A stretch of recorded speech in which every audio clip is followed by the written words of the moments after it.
नमस्कार विद्यार्थियों, मैं डॉक्टर विश्राम Meena, assistant professor history, government college Bandikui, एक नवीन विषय बिंदु के साथ आप सभी का हार्दिक अभिनंदन और स्वागत करता हूं। आज हम इतिहास विषय से संबंधित जिस विषय बिंदु पर परिचर्चा करने जा रहे हैं, जिस विषय बिंदु का अध्ययन करने जा रहे हैं, उसका शीर्षक है इतिहास की जानकारी के स्रोत। अर्थात इतिहास विषय की जानकारी के लिए यह किसी तथ्य है, किसी घटना है या किसी ऐतिहासिक कारण का विश्लेषण करने के लिए किन वैधानिक स्रोतों या किन प्रमाणिक स्रोतों का हम सहारा लें, ताकि हम उस विषय वस्तु या उस तथ्य या घटना के बारे में यथार्थ के बिल्कुल सन्निकट जानकारी प्राप्त कर सकें। तो आज के हमारे विषय बिंदु का शीर्षक इतिहास की जानकारी के स्रोत के अंतर्गत हम इसी पर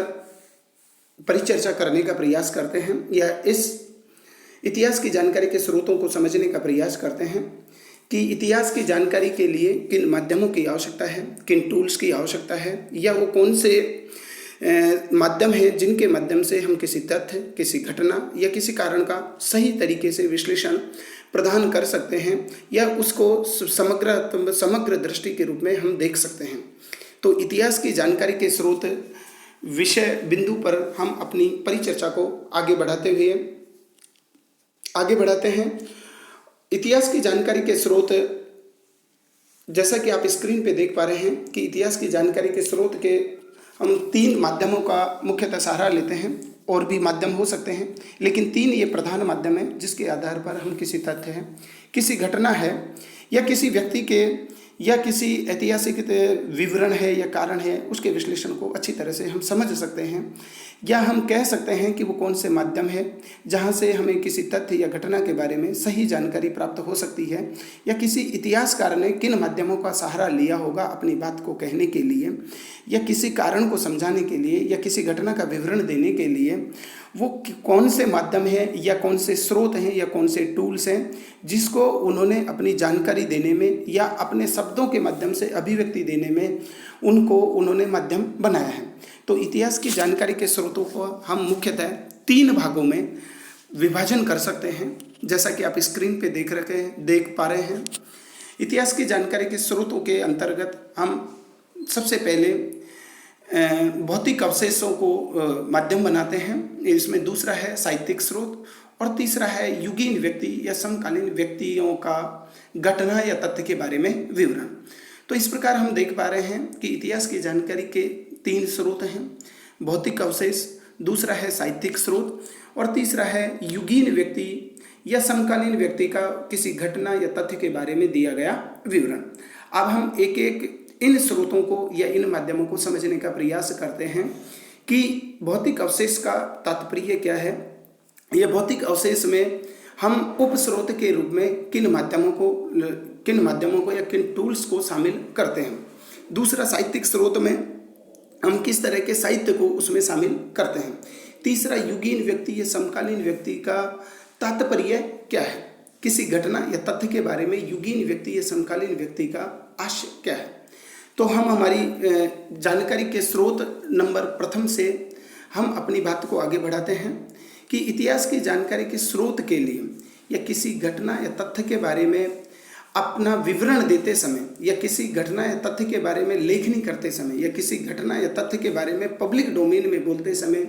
हम किस चीज़ को सहारा बनाते हैं, उसमें सबसे पहले आती है भौतिक अवशेष।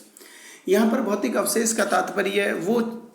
सभी चीज़ें हैं जो हमें दिखाई देती हैं या जिनको हम छू सकते हैं। भौतिक अवशेष का तात्पर्य जिनको हम छू सकते हैं या हम जिन्हें देख पाते हैं या हमारे आसपास जो मनुष्य के सृजनात्मक शक्तियों के कारण से जिनका विकास हुआ है, वो सारी चीज़ें आती हैं भौतिक अवशेष। हम इतिहास की भाषा में इन्हें हम पुरातात्विक स्रोत भी कह सकते हैं। भौतिक अवशेष के अंतर्गत व्यक्ति जो अपने जीवन में, रोजमर्रा के जीवन में जिन वस्तुओं का इस्तेमाल करता है या जिनके माध्यम से अपने जीवन यापन करता है, या किस तरह के वो मकान में रह रहा है, किस तरह के वो कपड़े पहन रहा है, भोजन सामग्री में किस खाद्य सामग्री का वो इस्तेमाल कर रहा है, या किन बर्तनों और औजारों को अपने दैनिक जीवन में वो प्रयोग में ला रहा है, ये सारी चीज़ें भौतिक अवशेषों के अंतर्गत आती हैं। इसमें चाहे कोई रोड हो, या कोई स्मारक हो, या कोई मृदभांड हो, या कोई औजार हो, या उसके रोजमर्रा के उपयोग में ली गई कोई वस्तु हो, ज्वारात हो, या कुएं बावड़ी, ये जो सारी जो चीज़ें हैं वो भौतिक अवशेष के अंतर्गत आती हैं। और इतिहास की भाषा में हम इन्हें पुरातात्विक स्रोत कहते हैं। पुरातात्विक स्रोत का मतलब उन चीज़ों से है जिसको मनुष्य ने अपने जीवन को आगे बढ़ाने के लिए, अपने जीवन को सहज बनाने के लिए जिनका इस्तेमाल किया जाता है। तो भौतिक अवशेष वो हैं जो कि जिसका मनुष्य के रोजमर्रा के जीवन से सीधा संबंध होता है। और चूंकि कोई मनुष्य है वो किसी जगह पर रह रहा है, किस तरह के भवन में वो रह रहा है, या किस तरह के वो ज्वेलरी का या आभूषणों का या खिलौनों का या मनोरंजन के साधनों का, या वो किस तरह के उसके धार्मिक संस्कार हैं, या किस तरह के वो धार्मिक अनुष्ठान हैं, या उसके समय में किस तरह की मुद्रा का वो इस्तेमाल कर रहा है, या उसके घर के बाहर कोई पट्टिका लिखी हुई है, तो उस चीज़ों से किन बातों का संकेत मिलता है, ये सारी की सारी जो सामग्री है उसे हम भौतिक अवशेष कहते हैं। या पुरातात्विक सामग्री के अंतर्गत इसको हम शामिल कर सकते हैं। भौतिक अवशेष या पुरातात्विक सामग्री के अगर हम उपस्रोत की बातें करें तो विभिन्न प्रकार के स्मारक वो होते हैं जिसमें मनुष्य रहता है या अपना आवास बनाता है, या धार्मिक प्रयोजनों के लिए होती है, या सार्वजनिक उद्देश्यों के लिए होती है, व्यक्तिगत उद्देश्यों के लिए स्मारकों के अलग अलग प्रकार हो सकते हैं। इसी के अंतर्गत मृदभांड होते हैं, या विभिन्न प्रकार के बर्तन होते हैं जिसका वो रोजमर्रा के जीवन में इस्तेमाल करता है। इसी में विभिन्न प्रकार के सिक्के आते हैं, इसी में विभिन्न प्रकार के अभिलेख आते हैं, या इसी में विभिन्न प्रकार के औजार आते हैं, या इसी में विभिन्न प्रकार के उसके दैनिक जीवन में उपयोग ली गई वस्तुओं या अनाज की जो सामग्री है, या उसके जो धार्मिक संस्कार से जुड़ी हुई चीज़ें हैं, या इसके द्वारा अपने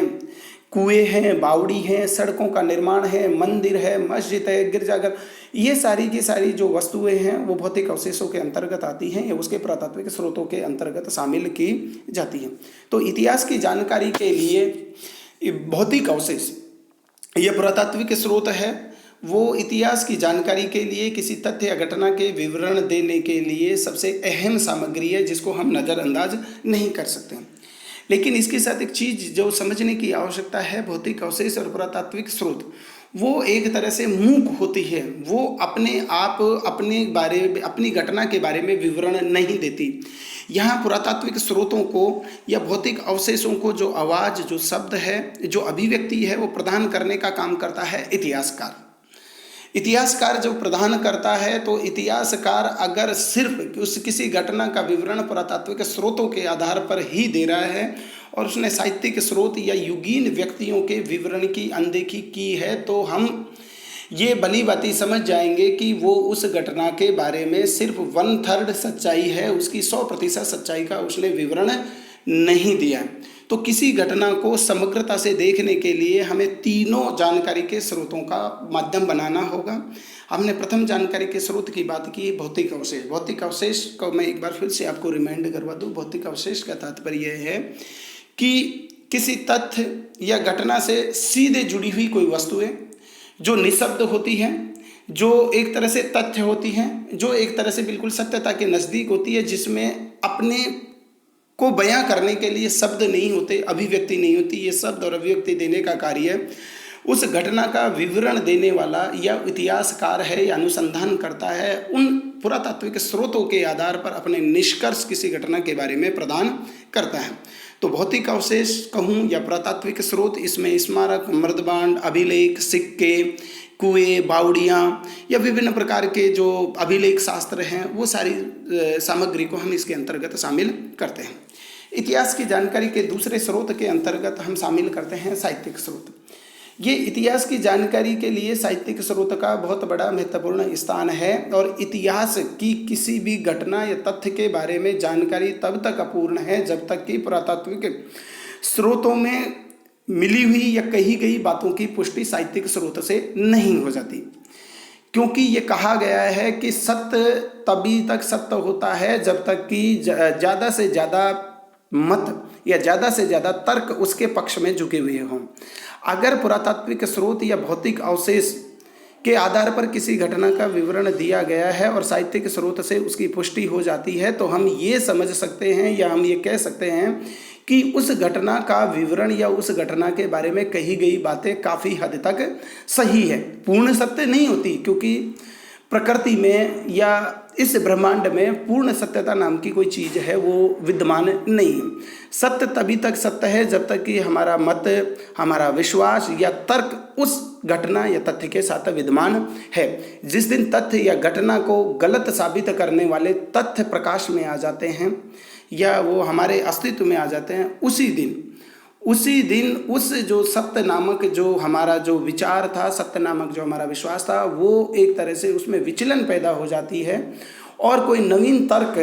के साथ स्थापित सत्य है उसका स्थान ले लेता है। तो मेरा कहने का तात्पर्य यह है कि इतिहास की जानकारी के स्रोत में भौतिक अवशेषों को वैधता तभी मिलती है या प्रमाणिकता तभी मिलती है जब साहित्यिक स्रोत उस बात की पुष्टि करें। साहित्यिक स्रोत का मतलब उस घटना के बारे में इतिहासकारों ने उसका विवरण किस तरह से दिया है। साहित्यिक स्रोत लौकिक जीवन से भी संबंधित हो सकते हैं या धार्मिक घटनाओं से भी संबंधित हो सकते हैं। तो हम साहित्यिक स्रोत को दो भागों में बांटते हैं, एक तो धर्मनिरपेक्ष साहित्य और एक दूसरा होता है धार्मिक साहित्य। धर्मनिरपेक्ष साहित्य में जैसे हम कहें कि कालिदास की अभिज्ञान शाकुंतलम, वो एक तरह से धर्मनिरपेक्ष साहित्य हो गई।